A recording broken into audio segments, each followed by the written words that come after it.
Good evening, Angus. Evening, Luke. How are you, mate? Fantastic. Good evening, all BQB fans, our loyal listeners. You might see this on YouTube if that's the way you consume us. And we now have subtitles, which I don't know if it will work or not, um, but I guess we will see. Have you got a beer this evening? I do. It feels like it was yesterday that we talked, so the beer I've got is the same as last week. Okay, nice. Repeating a good thing is not a bad thing at all. Um, Yeah. I spoiled myself earlier today. I had the Macadamia Moon from Felons, and I am backing that up with the Odyssey, the 2025 Imperial Stout. So, Oh, that's a good beer.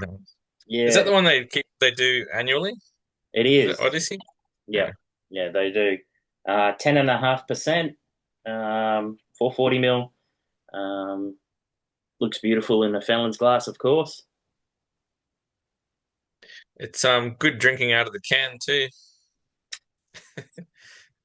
Yeah, it doesn't matter. Liam and I, Yeah, you know Liam Anderson. yeah. Liam and I bought a tin of that from Fallon's, and we're going to watch a gig in the city, and so we cracked tins of those and got a pedicab into the city. Yeah. So this poor girl was hauling Liam and I into the city. We'd be over 200 kilos combined. Poor girl. With a couple of Imperial Stouts under your belt. Yeah. Uh, no, Liam's always good value. I always catch up with him at the home brew competitions. That's usually when I run into Liam, but it's usually got a stout in his hand whenever I see him. Yep. Yep. That's him. Yep, yep. That's a really nice drop, nice and smooth. Everything you want from Imperial Stout. A little bit boozy, um, some coffee. Not sponsored content, but that's a really nice drop. I like that. We'll get there one day. One day, one day we'll We'll get get sponsored sponsored. content. Yes. If you hear snoring in the background, I don't know if you can, but that's actually my English staffy Indigo, who's decided to have a sleep in the computer room this evening. So she's quite content having a snooze down by my back here. Little, little doggy imperial stout. Yeah, yeah. She's 13. She's a rescue dog we got from out at Ipswich. She's a bit of a doofus, but we love her. She's a lovely dog. Alrighty. So beer news. I have on my tick. I've got Shapeshifter Breakfast of Champions collaboration milk stout. A heap of brewers from the industry got together and have literally tipped their favorite cereals into the mash for this one. Think Nutri-Grain, Trix, Lucky Charms, Fruit Loops, Sultana Brand, Honey Wheat Bix, Special K, Milo, and Cocoa Pops, just to name a few, and also to name just some of the breweries involved. King River, Range, Big Shed, Mismatch, Pikes, Loophole, and lots of others, and a couple of industry legends as well. Apparently, the product has a nice balanced sweetness. It's a crazy idea. It's a bit of fun. I can't imagine what it was like doing the mash out, or Yeah. uh, you know, I like it. It's a bit of fun. It was a bit of content. I'm sure they had a fantastic day. They all looked like they were having fun. I'd really like to try to see the fruits of their efforts there on that one. Yeah, like, you know how soggy breakfast cereal goes if you leave it in the milk too long. Imagine They would have, kilos and kilos of like Fruit Loops and Nutri-Grain. Like that stuff would be like glue. I reckon they would have had a few rice hulls in that in that mash just for the liquid to filter through. Because like you said, it would just be gelatinous, I reckon. So yeah, that would have been really cool. My next one was well, keen to try that beer if we get it. I'm not sure how we'll get it, but we'll try and find it. Moondog and Fantastic Four collaboration. So matching a beer with a comic-based movie franchise really seems like shaky territory. However, the tie-in with the proximity to Marvel Stadium and the new the new Moondog facility does make a lot of sense. Um, and the fact that Moondog is actually an early Marvel villain in the Fantastic Four probably makes sense with the tie-in. Yep. Yeah. Moondog was one of the villains. They're four cans depicting each of the Fantastic Four with the movie branding actually on the can. It all seems to be the same beer. They've just put different, pictures on a couple. I think diehard collectors will want the cans. I don't necessarily think the contents, but I just think they've got to be really careful with branding a comic and a Marvel with a beer and all that goes involved with that. But what is funny, I did see, and we put it on the Facebook group, that they're doing skins of the Fantastic Four in Fortnite, the Fantastic Four skins. I think they might have to reword. No, Yeah, no one took it on me before they pushed the publish button. yeah, yeah, yeah, yeah. I just think that it's a good tie-in with their brewery near one of their brew pubs near Marvel Stadium, um, and the tie-in with the movie and the fact that they're named after a Marvel villain. I just think they'd have to be really careful not to associate comic books with alcohol in Australia. Yeah, Yeah, certainly. There's a risk of running foul of ABAC and the cans depicting, you know, images that may be attractive to kids. That's a fine line to walk, I think. definitely, definitely. The next one I had was the Blobfish Festival coming up on the 6th of September. Haven't been there, but it's the best of sour, funk, and everything in between. Held at Hop Nation, three sessions at the moment. Heaps of funky stuff. Make sure you load up on your Mylanta on that one because if you spend a session just drinking nothing but super sours, farmhouse ales, everything in between, that might come back to haunt you later on in the day Yeah. Whereabouts is Hop Nation in Melbourne. in Melbourne? Yeah, yeah, yeah. So they do That's too Blobfish far. every year, and it's one of those ones that I've always wanted to go to. It's sounds like a really funky sort of little festival. So yeah. One of our listeners, Scott Eckford, sent me a really interesting story relating to Martin Dickey, the quieter of the two BrewDog founders. Hence my slip of the tongue earlier. Not James Watt, who's a bit of a knob, but Martin Dickey he's explained that he wants to invest £20 million into Waterside Pharmaceuticals, which is the biggest manufacturer of medical cannabis. It wants to be the biggest manufacturer of medical cannabis in the UK in the next 5 years. I think it's an interesting move. However, I think like medical cannabis farmers and retailers here, sorry, dispensaries, I think they're building a market ready for decriminalisation, and especially when other countries have done it to success. He might be lining it up for a THC brewdog nanny state as well. So £20 million of his own money that he's investing into a pharmaceutical company that to be the biggest medicinal cannabis. It's a big investment. Yeah, that is pretty massive, and that's a fair gamble. Like you gambling on the fact that the government is going to legalize cannabis and legalize the manufacture of cannabis inside the UK, and yeah, it's a whole Well, bunch of what ifs there. there are a lot of what ifs, but I think the medical part. And apparently, you can just get it from. There's lots of like every shopping center now has a dispensary, and it's quite easy to get a script. So um, I think there's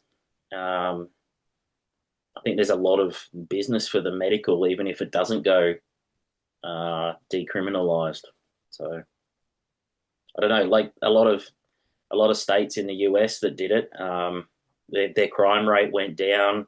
They got extra revenue from the taxes for the legally, produced products, and their fast food industry went through the roof for some reason as well. Just, um, Tax, that's all you had. That's all you had to say. Extra yeah, tax. extra tax and less crime, and yeah, so it might be time for some other countries to look at that. But thank you, Scott. That was quite interesting.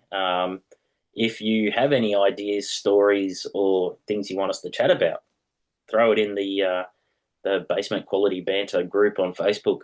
There's been some great memes and posts, and we love seeing it and reacting to it and talking about it. So we really love that interaction. He also mentioned about Torella Brewery on the Sunshine Coast could face closure due to the Sunshine Coast City Council um, enforcing enforcement regarding their land use. It's been going on for a couple of years now, and they seem to be a victim of their own success with events and car parking spilling out into the community. They have pleaded for customers to follow rules while they fight the council for whether it's rural use or industrial use or different things like that. So I hope they find some common ground. But you mentioned that another brewery's having issues on the Sunshine Coast as well. Yeah, it seems like Sunshine Coast Council's in the news for the wrong reasons. So what brewery was it? Coolum Brewing. So they're currently their kitchen is open from 11:30 till I didn't say what time they closed, but they put an application in to open from 11:30 till 7 on weekdays, Mm. and the council come back and said, "Yeah, sure, we accept your application, but you can open from 4 until 7 on weekdays." Yeah, it's Which so it's kind of interesting. I can't imagine that there would be a big, massive spiller of customers between during weekdays, like maybe on the weekends. Which on the weekends they're open from I think it was 10 until 11 a.m. on Saturday and 11 a.m. till 10 p.m. on Sunday. So they've allowed them quite liberal hours on the weekend. I can't imagine there'd be massive numbers of people during the week and overfilling car parks and all that sort of thing. you think with the responsible service of alcohol, having a food option, like having the kitchen open and having the brewery open hand in hand, would would make sense to reduce excessive consumption of alcohol or the effects of alcohol during the day. So you think being open during the day would actually make sense. And Sunshine Coast, over the last 5 years, has proudly called itself the craft beer capital of Australia, with so many breweries opening up there in quite a confined, concentration. They've even the council have even supported a couple of breweries going to New Zealand for Beervana and marketing the Sunshine Coast as this craft beer hub, and Sunshine Coast beer tours. Doing drive arounds. So many breweries in a small spot. So I can't understand why there seems to be this change in direction or making it harder for these breweries to operate. Um, just this red tape that seems to be hurting some decent people by the look of it.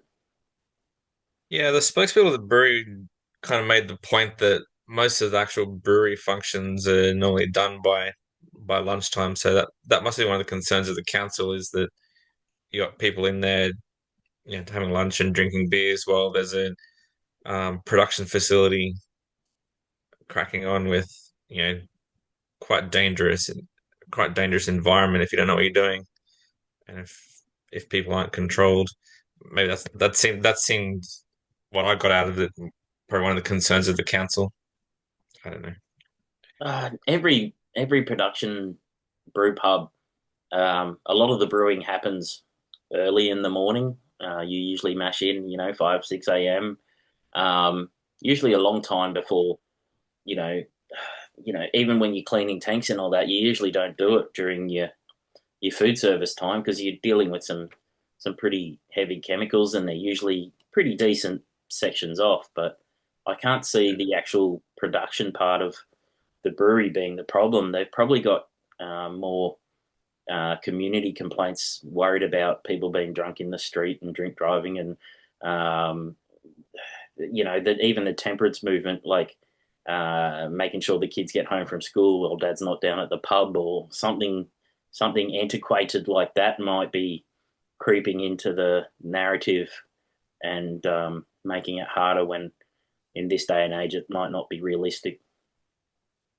Yeah, the article mentioned that there was only quite funny wording. There's only two um what was the wording like properly properly formatted like feedbacks about the brewery. So I don't know whether that meant there was a bunch of ones which didn't fit the rules for application or Mm. what, but yeah, there's only two two lots of feedback entered about it. So yeah, it seems a shame. I mean, if them opening between 11:30 over the lunch period gets them money in the door and they sell a Oh, few takeaway beers or a couple of beers over the lunch. yeah, especially when everyone's doing it so hard. A lot of people aren't going out to venues anymore. If they can make that sort of community hub, do your trivia, do your sponsor the local football team or whatever. I think that ultra local is the model moving forward for a lot of these breweries to survive, and restricting their trading hours during the day is, I think it's a backward step. I really do. Yeah, I can't imagine there's massive numbers. I don't know what the deal is. They wouldn't be getting hundreds of people in over lunch on a Monday morning. Like, It might be just like a tourist thing though, and those brewery tours, they're probably the main reason why they have want to be open during the day so they can have that tourist flow. Yeah. yeah, I also had July 25th checkmates at Burley Brewing Co. They've done a collab with Budvar from the Czechia, and they've got champion beer pourer Lucas coming out, and they're going to be pouring this collaboration beer on Luca taps in Budvar fat glasses, fat handles.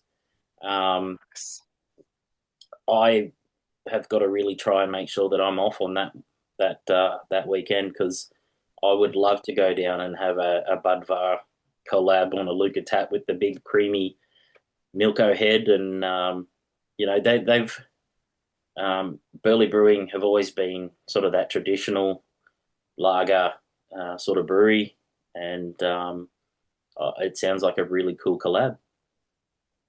yeah. They cleaned up at the International Beer Awards with German lagers for a few years. Burley Brewing Yeah, against the Germans making German lagers. So yeah. yeah, Some of those brewers they did something right. have moved on, unfortunately, which I think was a lot of that.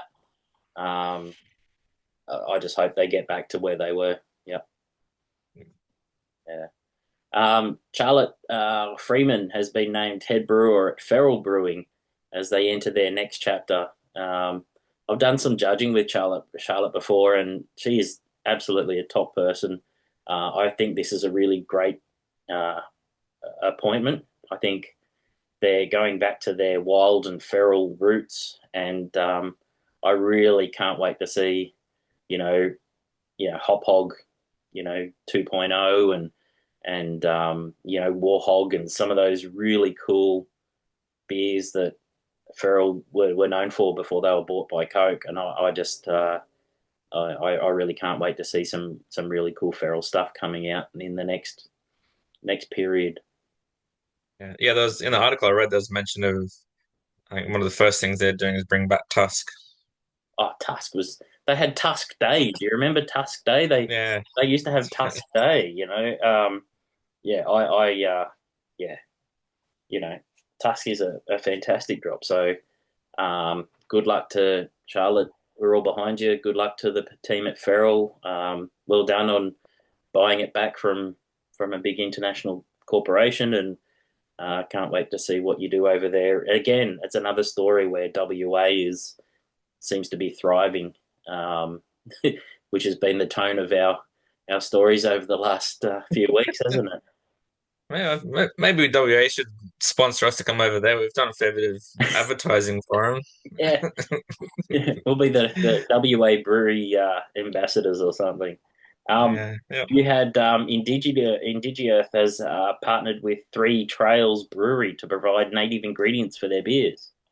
yeah. This was cool. Yeah. So in DigiEarth, I'm trying to remember what reading about them. They're a company that specializes in providing indigenous plants and ingredients for various uses, and so they've partnered with Three Trails to do a run of collab beers. First of which is a lemon aspen sour Mm, using native lemons and wild forage yeast. So apparently, lemon grows up north in the rainforest up there. So yeah. I love the idea of using native ingredients and wild forage yeasts. It's something that really interests me. Um, I don't know if you remember, there was a couple of guys in Tasmania who did a whole bunch of wild yeast captures, and just it was just two guys and like a microscope in a shed, I think, and they accidentally got really popular and then shut it down because it was all too much. But Okay. they had about four or five different yeast strains that they kind of captured and isolated down, and eventually got a strain they were happy with, and they were selling them commercially. And I've still got some in my fridge. There Um, was a there was an experiment with I think a uni student and had something to do with Newstead Brewery, and he was capturing wild yeast around Brisbane, and it was going to be like the Story Bridge lager, and it was going to be the Kangaroo Point this and the they were just capturing wild yeast, and I think Working Title have done some stuff with some wild yeast in a cool ship or something. Um, Lemon Aspen is a really tough fruit to work with. I used to brew with lemon aspen for a pilsner. Um, I love indigenous ingredients being used more. There's an absolute wealth of flavors available. The biggest thing, though, I just hope it's ethically sourced. There's a lot of white-owned businesses who control a lot of um, indigenous ingredients, I suppose, that doesn't go back to the community. Indigi Earth, I hope I haven't looked into them. I haven't heard of them before, but hopefully they're one of them. But um, the part that's different is that wild forage yeast, because yeast is everywhere. And if and at who was it? One of the was it one of the Babs guys was getting some yeast from the rainforest that he was using in some brews as well. I just think it's amazing. Well done. Use lots of native ingredients. I've used Davidson plum. I've used strawberry gum. Strawberry gum is amazing. Um, Lemon myrtle, like you've had, aniseed myrtle. So there's lots of really good. Um, Gumby Gumby's really nice. There's an opportunity. I think Spinifex again in WA uses some. They've got one of their owners an indigenous. One of the owners is indigenous, and then some of the other owners are ex-military. It's like a really different combination there, but they use some in native ingredients. So really keen to see how that turns out. But a lemon aspen sour it'd be really good. yeah, it sounded really interesting. I'm gonna try and chase some down. I think they only sell it wasn't Carwin, someone in Melbourne. That was Yeah. one of their retail outlets. It wasn't I don't think it was Carwin though, it was someone else. Okay. So I'll have to swallow some postage on that one, but it just sounds too interesting to not get. Yeah.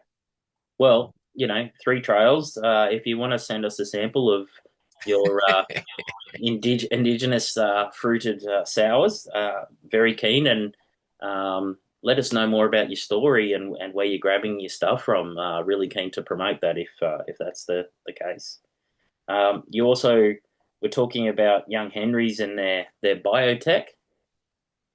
Yeah, so it sounds like they're trying to spin their little experiment into a biotech firm. So I think they've partnered with, I think it was Sydney Uni. I can't remember. I think it was Sydney University Yep. on just investigating into algae use, and so they've got a biotech reactor in their brewery where they have algae in there, and any excess CO2 from the fermentation processes they feed into this reactor, and I guess kind of opposite to beer fermentation, where the yeast take in, consume the sugar and produce CO2. This algae takes in CO2 and sunlight and produces oxygen and I guess waste matter that can be used as a food source for cows. So I guess winning two battles there of consuming excess CO2, so not just purging that into the atmosphere, using that, and also apparently the food source that they produce reduces the methane production in cows. Okay. So there was some estimates of a 60% reduction in methane with cows that are consuming this food. So, and that's one of the big I guess downsides to the amount of cattle that we produce in Australia. One of their massive productions is methane. So if we can reduce that, Yeah. sounds like a win-win to me. Yeah, they've been doing this reactor for a couple of years now, and a great idea. And I hope they can move that when they have to move out of their Newtown site. Um, it's really cool. I do know that most of Young Henry's big volume is contract brewed at another brewery, um, but I still love the technology and the methane part actually really makes a lot of sense because I think it was Pirate Life a few years ago. Um, it's got something to do with if they put some small amount, like 5% of seaweed, into the feed of cattle, it reduces methane gas by something ridiculous like 70%, just by having that in the feed. And a lot of people were trying how can they supplement some different things into feed, and this is an example of that. I think using that algae or mixing it in with the feed and reducing that methane. It's a brilliant story, and I hope something that can be replicated and duplicated big enough to be put out on a commercial stage. Like BioGill does a lot of wastewater treatments in a lot of places. A lot of breweries have it. Even really small breweries like Carbon Six down at Stapleton have a BioGill, and basically it has wastewater is filtered through a chamber that has living organisms that eat a lot of the bio waste before it goes into the wastewater system. So they're capturing a lot of that, and that's just one way a lot of breweries are being proactive in what goes into the waterways because breweries are very, very water intensive, and anything that they can capture and stop from going down the drains is a benefit for all of us. Yeah, I might have to start eating seaweed. Yeah, it might reduce my methane at home. Yeah, actually, my dog could probably do with some seaweed. I think too. Yeah, she's got yeah, some nasty ones. Any more beer news? Nope, that was the last one. Lovely. Well, sport is pretty small. I've had just the rumors around Red Bull and Max. Yeah, Fantastic memes about Christian's departure. Keep sharing them on the page. I saw his people were checking his flights to Sardinia, I think it was, to meet up with Toto, and his his flight map looked like a little Mercedes symbol. And was Christian fired because he lost Max, or was Christian fired to keep Max? And I guess we'll all find out. But yeah, just keep the memes coming because they're fantastic. And Goodwood, thank you for sharing that live stream in the chat. I spent a few days watching, best ofs and even historical stuff. Goodwood was just so cool. My highlights were Liam Lawson doing the rallying. He absolutely smashed it. That Kiwi boy can drive. And yeah, another one, or another two Kiwis, to be honest. Greg Murphy took um, the 7 litre Monaro up, and Stephen Richards took his dad's old Skyline up. I think it was an R32. Yeah, Um, yeah, and that those two, and then there was another guy, an English guy who drove a V8 supercar that he'd exported to the UK. yeah, Jack Garth someone. Pander's old car. I actually got a photo Yeah. of me when I was doing flag marshalling. I actually got a photo of in front of me that very car that went up Goodwood. Um, Oh, yeah, it cool. was it was still in the HRT livery and everything. Yeah, Jake Hill. Jake Hill. So the three cars you mentioned all in the top 10 for the hill climb. Yeah, and So three Aussie cars in the top 10. that Ford, yeah, but not driven by an Aussie, any of them. And that Ford Super Truck, oh, what a rocket that was! Yeah, it's outrageous, that thing. But I loved hearing it, like even though it was all electric. Uh, When does it blow up? Like just it's it just just sounds crazy. like it's like something's got to give at some point. It's just Yeah, too many I, RPMs to I it. loved it. There was so much stuff. I loved the Gordon Murray's cars going up, and they had Weren't they F1 cars gorgeous? and F2 cars, and yeah, no, really good.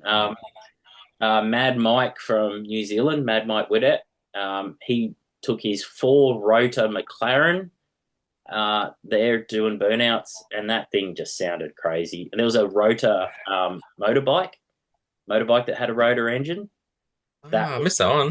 yeah, no, search it. It sounds amazing. It's big, but I've never heard of a motorbike with a rotary engine in it. Yeah, no, that was really cool. Yeah, Goodwood. Yeah, it's something it's got something for every generation. Like you've got guys banging around in 1920 Bugattis and Yeah, Alfa Romeos, and then 30s and 40s, and then there's the first kind of supercars from the 70s, and then you got the modern hypercars and F1 cars and rally cars. Like it's just such a good festival. yeah, it's becoming more and more. I've got to go to that. I actually looked on the map, and there, even when it's not on, the fields are set up for the camping and parking like Bathurst is, all year round. You can just see just these fields and fields around Goodwood, which is still his driveway. Yeah, um, yeah.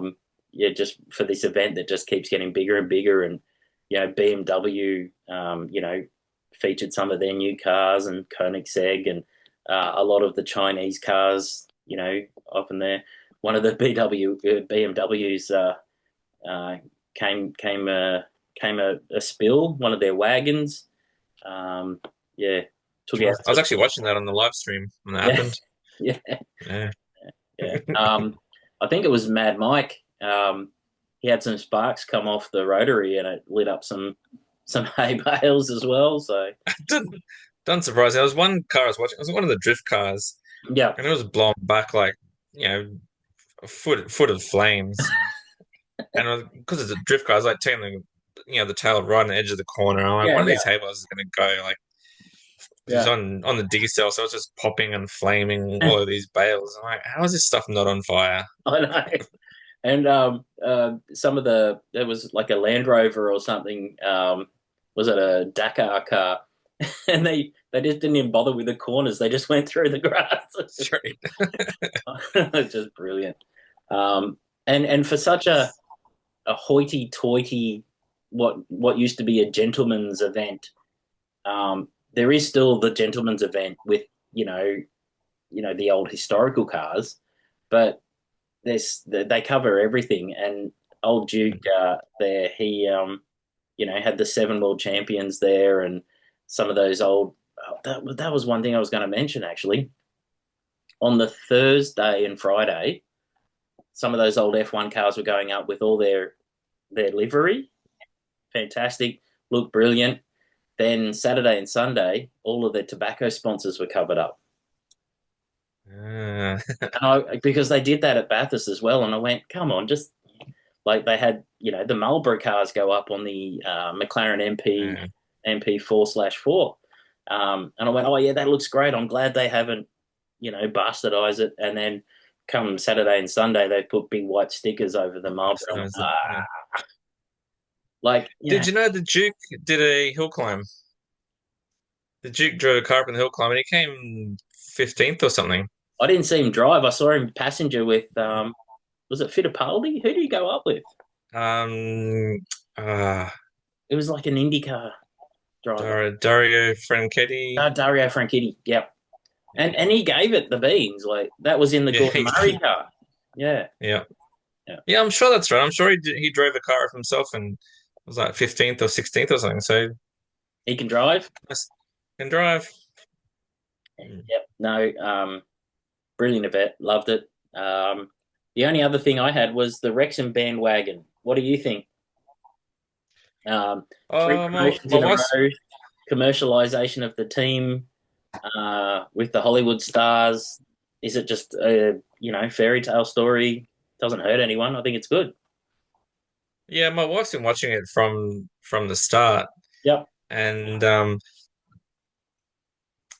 yeah, I think it will be interesting the exit story will be interesting. So, like, I don't know if the two guys are going to want to own this soccer team forever. At some point, they're going to want to move on to something else Hmm. and sell it. And then I wonder what the fallout from that's going to be. If those two leave and the TV show closes down, and then it's just Wrexham, whether they've got all the staff that want to be involved to try and get their 15 minutes of fame. Hmm. If the TV show closes down, then are they all going to go, well, I'm out of here. That's the only reason I was here was because of the TV. Yeah, I don't know. I think I they've mean, Anna says they seem really genuine in their love for the club and wanting to see it improve and help the community and improve the community. And so I think it's a really good story. it's a great story. And of course, they've sold the rights for the TV show, but they're a relatively small investment, and their star power and the sponsors they've come on and been able to buy better players and um, the whole community. I think it's great if they make it to the Premier League. Uh, good on them. Like I don't, they're not in it for the money. It's a story. Like you said, it helps the community. You know, lots of Wrexham fans are coming out of the woodwork, and they're doing these tours in Australia where they're playing a few games here with A League teams, and um, they brought a pop up pub out that looked like the pub at the ground and everything. With the actual pub owner came out as well. Um, the Wrexham Good holiday. beer, the Wrexham beer's been brewed here under license from the Hawkesbury Brewing Co. So they got the Wrexham recipe here, so people can try the Wrexham lager, which isn't a tie-in with the club, but it is a tie-in, I guess. So Yeah.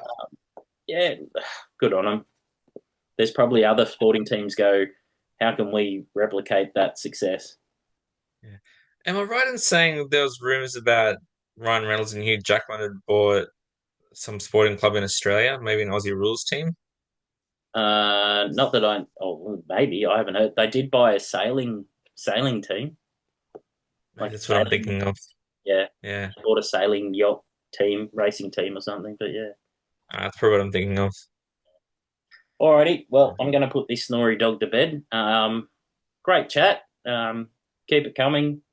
Love yous all, and see you next week. All right.